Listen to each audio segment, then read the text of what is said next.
बिस्मिल्लाहिर्रहमानिर्रहीम। अस्सलाम वालेकुम। क्या हाल है आप सबके? उम्मीद है सब खैरियत से होंगे और मेरी ढेर सारी दुआएं हैं कि आप सब खैरियत से रहें, जहाँ भी रहते हैं अमन व अमान के साथ रहें, अपने प्यारों के साथ रहें, आफ़ियत सुकून और ख़ुशी के साथ रहें।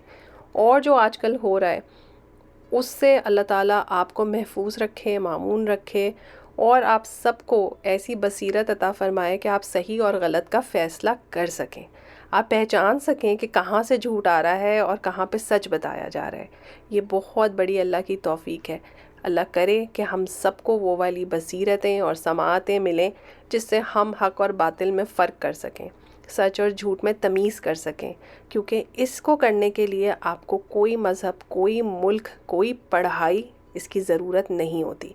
ये महज़ अल्लाह की तौफ़ीक से आपको अता होती है।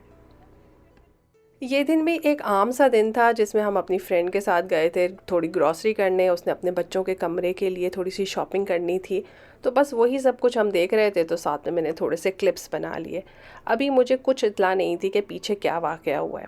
जैसे ही घर पहुँचे तो इत्तलात मिलनी शुरू हो गई और ज़ाहिर है थोड़ा सा दिल घबरा जाता है, क्योंकि सबसे इम्पॉर्टेंट चीज़ आपकी लाइफ में आपका मुल्क होता है ना। उससे आपकी आइडेंटिटी होती है। जिन लोगों की माँ नहीं रहती उन्हें इस बात का एहसास होता है कि माँ नहीं है तो पीछे माँ का घर तो है, वो घर किसी ज़मीन पे तो है। तो उसके साथ आपकी बड़ी ही डीप रूट्स होती हैं। वो मोहब्बत कहीं से भी आप उखाड़ नहीं सकते। हर इंसान को अपने मुल्क से, अपनी जगह से, अपने घर से बहुत प्यार होता है। तो ज़रा सी भी आँच आए, एक अफवाह भी आपके कान में पड़ जाए तो आप घबरा जाते हैं। लेकिन मज़े की बात यह है, मैं आपको अपना एक्सपीरियंस बताती हूँ। जब हम कराची में रहते थे, स्कूल कॉलेज जाते थे, शादियाँ अटेंड करते थे, दोस्तों के साथ फिरते थे, घूमना फिरना सब कुछ चलता था। अब कराची के बारे में इतलात होती थी कि हालात ख़राब हैं, तो जो लोग हमारे रिश्तेदार दूसरे शहरों में रहते थे वो घबराते थे, ना वो कराची आना चाहते थे और हमें भी कहते थे कि तुम लोग कैसे कराची में रहते हो। तो हम हंसा करते थे, अरे यार कुछ भी नहीं है, सब बिल्कुल ठीक ठाक है, आपको इतला गलत मिल रही है। तो इसी तरह से यहाँ पे किसी किस्म के बैन्स नहीं है, हर मुल्क का मीडिया आपके सामने खुला है। तो मैंने ज़िंदगी में पहली दफ़ा रियलाइज़ किया कि आपके पास पैसा हो, आपके पास तालीम हो, ये दोनों चीज़ें भी आपको तमीज़ नहीं सिखा सकती। सच बोलना, सच को आगे बढ़ाना एक बहुत बड़ी ज़िम्मेदारी होती है और ये काम हर आदमी नहीं कर पाता।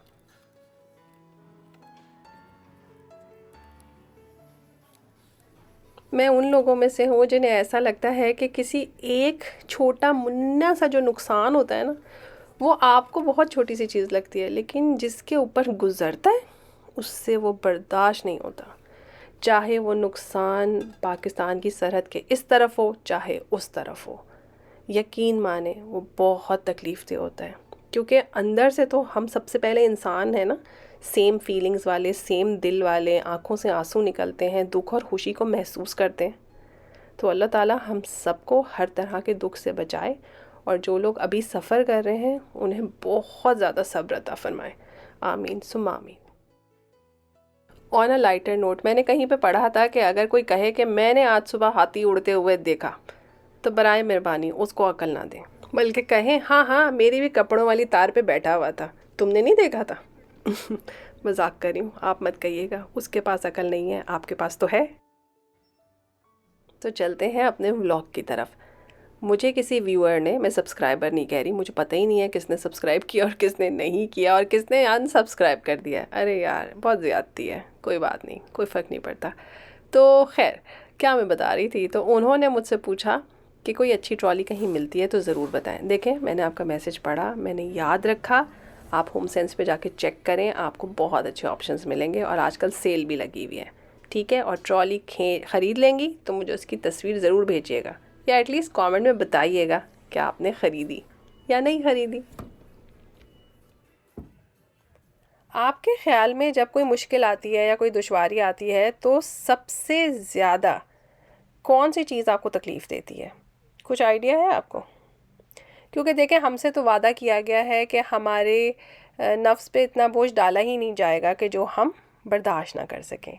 तो जिसका वादा है तो वो तो वादा निभाने वालों में से है। तो फिर बाज़ तकलीफ़ें हमारे लिए इतनी नाकाबिले बर्दाश्त हो क्यों जाती हैं?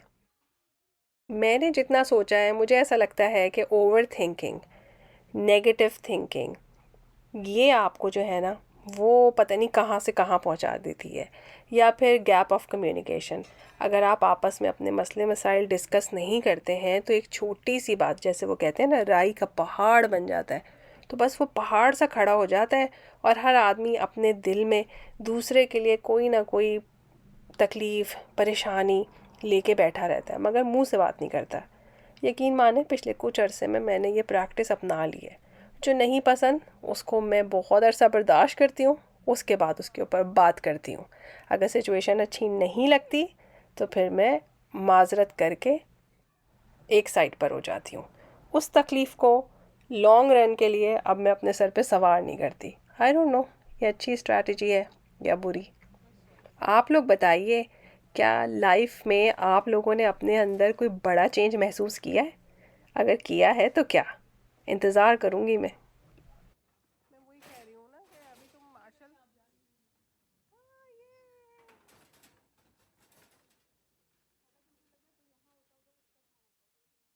तो जनाब, आज इतनी मज़े मज़े की बातें कर ही रहे हैं तो आप लोग बताइए कि आप लोगों की लाइफ में आजकल क्या चल रहा है। अच्छे अच्छे प्यारे प्यारे से कमेंट्स करें, सुन के मज़ा आता है, पढ़ के अच्छा लगता है। और अल्हम्दुलिल्लाह अल्हम्दुलिल्लाह पीछे सबसे बात हुई, सब खैर आफियत से हैं, घूम फिर रहे हैं, चाय पी रहे हैं यार, फेस पे क्रीमें लगा रहे हैं, खुश हो रहे हैं। अल्हम्दुलिल्लाह अल्हम्दुलिल्लाह, अल्लाह ताला सब प्यारों को ऐसे ही हंसता मुस्कुराता और सेफ़ एंड साउंड रखे। आमीन सुम आमीन। वैसे आप सब लोग मुझसे ज़्यादा अक्लमंद हैं, मुझसे ज़्यादा जानते हैं और मुझसे ज़्यादा सिचुएशन को समझते हैं। लेकिन जब भी कोई तकलीफ़ हो या परेशानी हो या कोई चीज़ समझ में ना आ रही हो, क्योंकि बहुत सारे मैसेजेस इस तरह के आते हैं, या जब बहुत तन्हाई फ़ील हो रही हो, तो 2 नफ़िल पढ़ा करें, हाजत के पढ़ा करें, शुक्राने के पढ़ा करें और इस्तग़फ़ार के भी। यकीन माने हर काम का ज़िम्मा अल्लाह ताला ने उठा रखा है। हम पता नहीं क्यों अपने कंधों पे इतना बोझ लेके बैठे हुए हैं। बस उसको पुकारा करें और उस पे चीज़ें छोड़ दिया करें। जिनको रिश्तों की फ़िक्र है, जिन्हें घर की फ़िक्र है, जिन्हें रिस्क की फ़िक्र है, आप मत करें। वो है ना ऊपर, बस उसको बता दें कि आपके दिल का क्या हाल है। इतना ही काफ़ी है।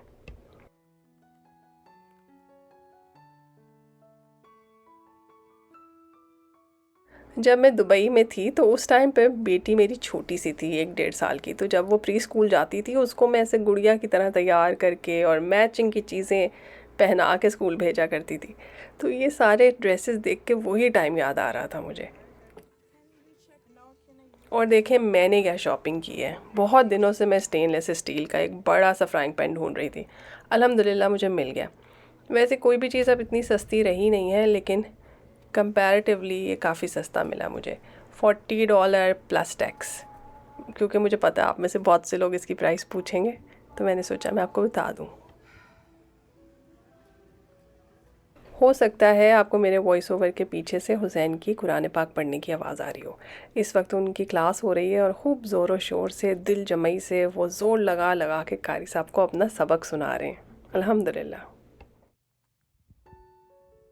तो जनाब, यही छोटी छोटी मसरूफ़ियात जो हैं आपके दिल के भारी भारी बोझ हटा देती हैं। थोड़ी देर के लिए आप उन्हें भूल जाते हैं। तो चलिए जी, वापस आ जाते हैं अपनी रूटीन पे, अपने किचन के काम पे, क्योंकि ये तो करना ही है। यहाँ पे मैं आपको अपने पैन के बारे में पूरी डिटेल दे दूँगी, क्योंकि मुझे बहुत लोगों ने कहा था कि स्टेनलेस स्टील के बर्तन जल जाते हैं, ख़राब हो जाते हैं, शक्ल बुरी हो जाती है, खाना चिपकता है उसमें। तो चलें आज नया पैन इस्तेमाल करते हैं और साथ साथ इसका डिमॉन्स्ट्रेशन भी हो जाएगा। बहुत अरसे से मील प्रेप नहीं किया था और जब ग्रॉसरी वगैरह करके आई तो मैं काफ़ी थक गई थी। मैंने सोचा आज तो खाना पकाना ही है, लेकिन कल नहीं पकाऊंगी खाना। तो इसलिए आज ही इतना काम कर लिया जाए कि अगले दिन की छुट्टी हो जाए। ठीक है ना? ट्रायल के लिए मैंने जो डिश डिसाइड की है वो है भिंडी, क्योंकि हमने भिंडी को भी फ्राई करना है और भिंडी के मसाले को भी अच्छी तरह से बनाना है। तो इससे आइडिया हो जाएगा कि पैन की क्या प्रोग्रेस है। ठीक है, तो वहाँ पे हमने पैन में रख दी है भिंडी फ्राई होने के लिए, शैलो फ्राई हो रही है। और यहाँ पे राइस कुकर में नहीं, सॉरी, इंस्टेंट पॉट में मैंने प्याज और टमाटर का एक मसाला सा बना लिया है और इसके अंदर हम अपने बेसिक मसाले डालेंगे, यानी कि नमक, मिर्च, हल्दी और धनिया पाउडर। ठीक है, आप लोग जितना ये मसाला खाते हैं आप उतना डाल सकते हैं। नॉर्मली मैं एक एक चम्मच ही हर चीज़ का डाल देती हूँ, और अगर शोरबे वाला सालन बना रही हूँ तो धनिया पाउडर थोड़ा सा ज़्यादा इस्तेमाल करती हूँ।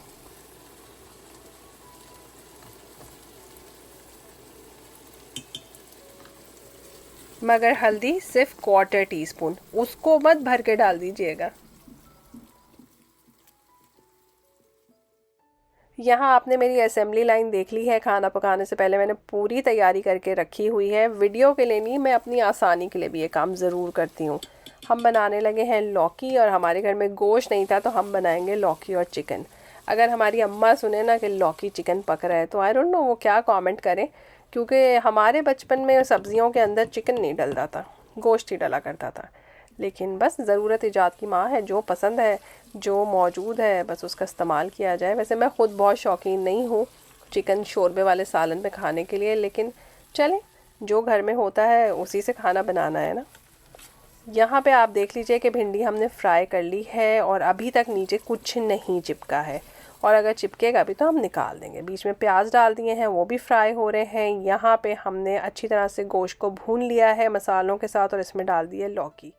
लौकी के बीज में नहीं डालती हूँ, पता नहीं क्यों नहीं डालती, डालने चाहिए क्या। हालांकि अच्छी नरम लौकी थी, लेकिन फिर भी मैंने बीज निकाल दिए। अब इसमें थोड़ा पानी डाल के मैं इसको हार्डली 4 से 5 मिनट का प्रेशर दूंगी, क्योंकि चिकन और लौकी बेचारी में कितना दम होता है। बस 5 मिनट मोर देन इनफ है, बल्कि 4 मिनट। भिंडी की ये रेसिपी तो शायद मैं बहुत दफ़ा आप लोगों को दिखा चुकी हूँ। देखिए, जब हमने भिंडी को और प्याज को फ्राई किया तो उसके बेस में ज़रा सा रेजिड्यू था, लेकिन इससे कोई फ़र्क नहीं पड़ा। मैंने उसी में थोड़ा ऑयल डाला और राई, ज़ीरा और कलौंजी डाल दी। थोड़ा सा वो कड़कड़ाने लगा तो फिर उसके अंदर हमने टमाटर डाल दिए। अब अगेन जितने हम अपने सालन बनाते हैं जिस तरह से, उसी तरह से हमने इसके अंदर नमक, मिर्च, धनिया पाउडर, ज़ीरा, हल्दी, ये सब कुछ डाल देना है अपने टेस्ट के हिसाब से। हमारे पास अगर कटी हुई भिंडी देखें तो वो तकरीबन 900 ग्राम थी, और हमने उसके अंदर एक बड़ा प्याज डाला है, और साथ में जो है वो हमने 3 से 4 टमाटर डालें। टमाटर थोड़े सॉफ्ट हो गए तो मैंने 4 डिफरेंट जगह पे ये क्या रखा है। अब आप लोग अगर मुझे फॉलो कर दें तो आप मुझे बताएंगे ये क्या है।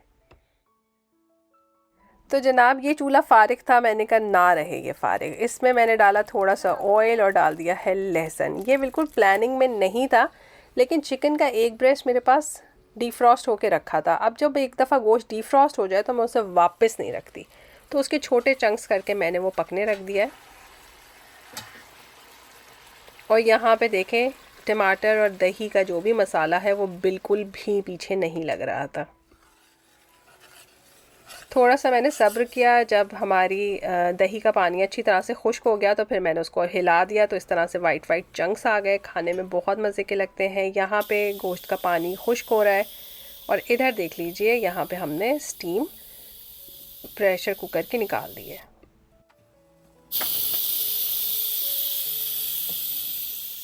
आप इसके ठंडे होने का भी इंतज़ार कर सकते हैं, और इस तरह से बटन प्रेस करके सारी के सारे प्रेशर को निकाल भी सकते हैं। ठीक है, आपकी चॉइस है अगर जल्दी है तो। अच्छा, ये जो चिकन का एक ब्रेस्ट है अभी कितना छोटा है ना। वैसे इतना भी छोटा नहीं था, मेरा ख्याल में 250-300 ग्राम तो है ये कम अज़ कम। तो अब इसके अंदर मैंने सारे खड़े गरम मसाले, तेज़पात, ब्राउन प्याज और ये हरे चने, याद है ना पिछली दफ़ा भी मैंने बनाए थे, फ्रीज़र में रखे थे, मैंने कहा यार इसको बना लिया जाए। और साथ में मैंने इसके अंदर चिकन क्यूब डाल दिया।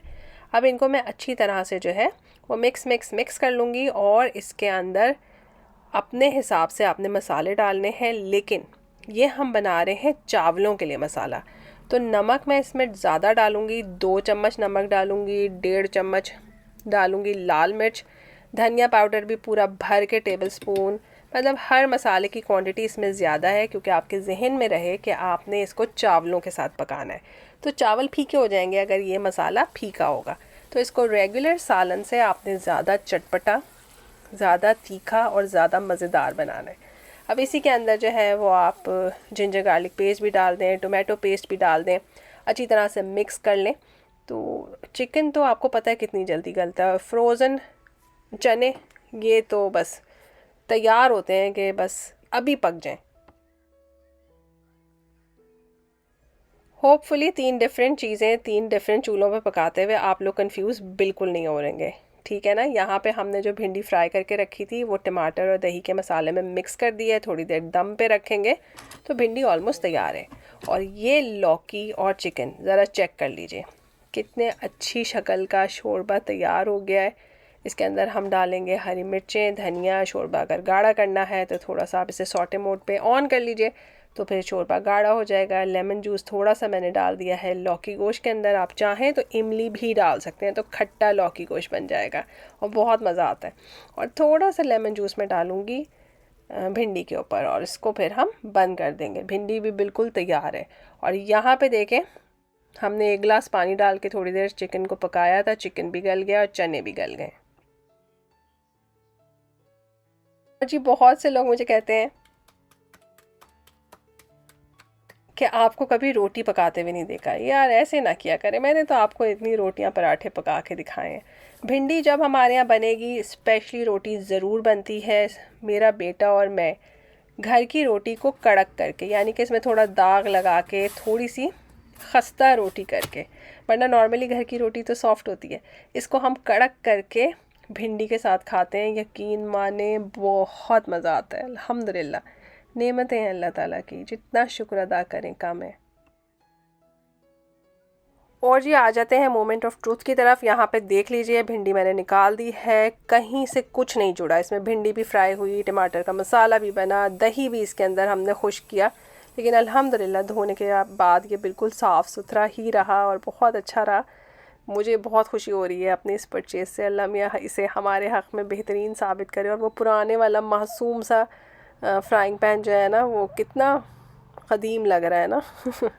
मेरा आजकल जो है वो पूरा इरादा यही है कि सारे नॉन स्टिक बर्तन जो हैं वो स्टेनलेस स्टील से चेंज कर लिए जाएं। वजह यह है कि अब मैं बहुत सीरियसली इस बारे में सोचने लगी हूँ कि हमारे घरों में, हमारे बचपन के घरों में साल साल सेम बर्तन इस्तेमाल होते रहते थे, जिसमें मुझे कोई एतराज़ नहीं है, क्योंकि जब तक वो सही काम कर रहे हैं तो क्यों ना इस्तेमाल हो। लेकिन अब चूँकि सोशल मीडिया का भी ज़माना है और दूसरों की चीज़ें बहुत आपको कॉमनली नज़र आती हैं, तो मुझे जेन्युइनली एतराज़ होता है कि अगर आपने बहुत अच्छा महंगा सूट पहना हुआ है और आप जब अपने किचन में जाते हैं तो आपका फ्राइंग पैन इतना ख़राब है, आपकी देगची इतनी ख़राब है, आपकी चाय बनाने की पतीली इतनी ख़राब है, जबकि पाकिस्तान वगैरह में ये सब चीज़ें काफ़ी रीज़नेबल प्राइस पे मिल जाती हैं। तो मुझे अजीब फ़ील होता है। लोगों के घरों में भी जाऊँ तो इतने बड़े बड़े घर होते हैं और अंदर चाय बनाने की पतीली इतनी अजीब होती है। मुझे कोई ऑब्जेक्शन नहीं है, मैं बिल्कुल भी जजमेंटल नहीं हूँ। वजह यह है कि हमें एहसास ही नहीं होता कि इनको बदलना भी चाहिए, और लगता है कि काम कर रही है तो ठीक है।